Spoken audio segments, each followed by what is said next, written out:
नमस्कार बच्चों। आज के इस वीडियो में हम सेकंड क्वाड्रेंट चॉपर यानी टाइप बी चॉपर के बारे में समझने वाले हैं। बच्चों, टाइप ए चॉपर से स्वाभाविक है टाइप बी का जो कंस्ट्रक्शन होगा डिफरेंट होगा।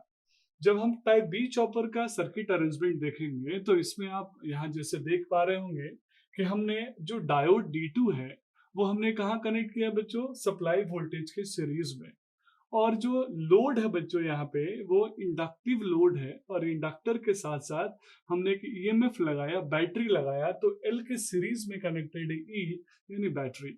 अब चॉपर हमारे सप्लाई या लोड यानी इंडक्टर और बैटरी के पैरेलल कनेक्टेड है, तो चॉपर हमने पैरेलली कनेक्ट किया है और यहाँ CS2 में चॉपर को बोल रहा हूँ।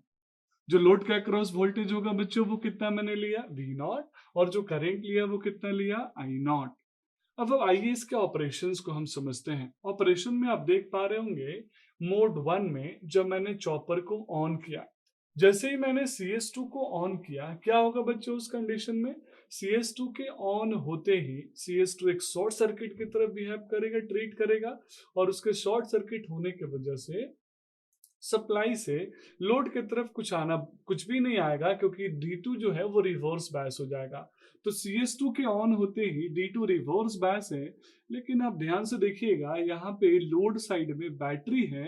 अभी बैटरी क्या करेगी, ड्राइव करेगी इंडक्टर को और चार्ज करेगी। तो बैटरी से जो आउटपुट मिल रहा है उससे हमारा इंडक्टर चार्ज होगा, और करंट जो होगा वो अब सोर्स से लोड की तरफ नहीं बच्चों, लोड से सोर्स की तरफ जाएगा। और जो वोल्टेज होगा V0 होगा वो कितना होगा, 0, क्योंकि CS2 स्विच की शॉर्ट सर्किट कर दिया इसको, और शॉर्ट सर्किट में वोल्टेज कितना होता है बच्चों, 0 होता है। यानी मोड 1 में आपने जैसा देखा कि CS2 के क्लोज होते ही, ऑन होते ही D2 रिवर्स बायस हो गया, और उसके बाद E से यानी बैटरी के वजह से इंडक्टर चार्ज हुआ, और करंट जो है वो लोड से सोर्स की तरफ गया। यानी करंट कैसा रहा बच्चों, नेगेटिव के पॉजिटिव, तो करंट रहा नेगेटिव, और वोल्टेज कितना रहेगा, आउटपुट वोल्टेज 0।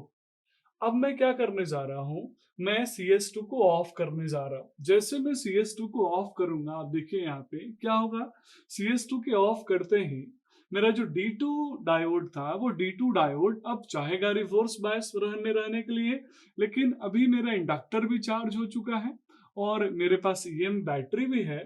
तो इंडक्टर और बैटरी दोनों का जो सम होगा वो ग्रेटर देन सप्लाई वोल्टेज होगा, यानी जो आउटपुट वोल्टेज है वो ग्रेटर देन सप्लाई वोल्टेज है।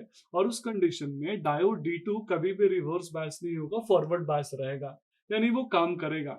तो कंडक्शन कैसे हो रहा है बच्चों, यहाँ पे D2 फॉरवर्ड बायस है, तो पावर के सोर्स से लोड की तरफ आ रहा है, नहीं, क्यों नहीं आ रहा है, क्योंकि अभी भी लोड का जो वैल्यू है वोल्टेज वो इंडक्टर के चार्ज वैल्यू यानी VL और EMF यानी बैटरी के वैल्यू का सम है, इसीलिए बड़ा है।